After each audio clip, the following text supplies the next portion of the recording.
Hey everyone, welcome back. Today, we're diving into a super straightforward guide on how to withdraw USDT from your IM token wallet in 2025. If you're into crypto, you know how important it is to handle your assets securely and efficiently.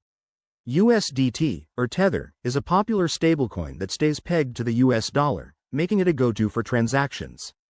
Whether you're cashing out for everyday use or transferring to another platform, this step-by-step tutorial will have you sorted in no time.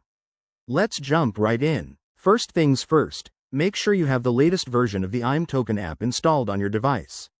This ensures you have all the updated security features for 2025. Once you're ready, open the app and unlock your wallet using your PIN, Face ID, or whatever method you set up. It's crucial to keep this secure to protect your funds. Next, navigate to your wallet dashboard. Look for the Assets, or Wallets, section and select your USDT balance. This should show you how much you have available for withdrawal. Now, tap on the Withdraw or Send button. It's usually an icon that looks like an arrow pointing out. Here's where it gets exciting. You'll need to enter the recipient's wallet address. Double-check this to avoid any costly mistakes. Then, input the amount of USDT you want to withdraw. Remember, there might be network fees, so keep an eye on those to ensure you're not withdrawing more than intended.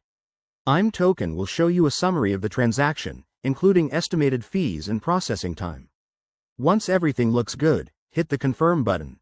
You'll likely need to approve the transaction with your wallet's security features, like a signature or biometric verification.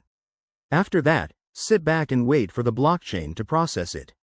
Depending on the network congestion, this could take a few minutes to an hour. And just like that, you've successfully withdrawn your USDT.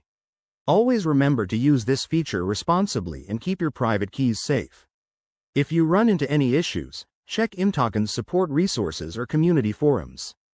Thanks for watching. If this helped you out, give it a thumbs up, subscribe for more crypto tips, and hit the bell icon so you never miss an update. See you in the next video.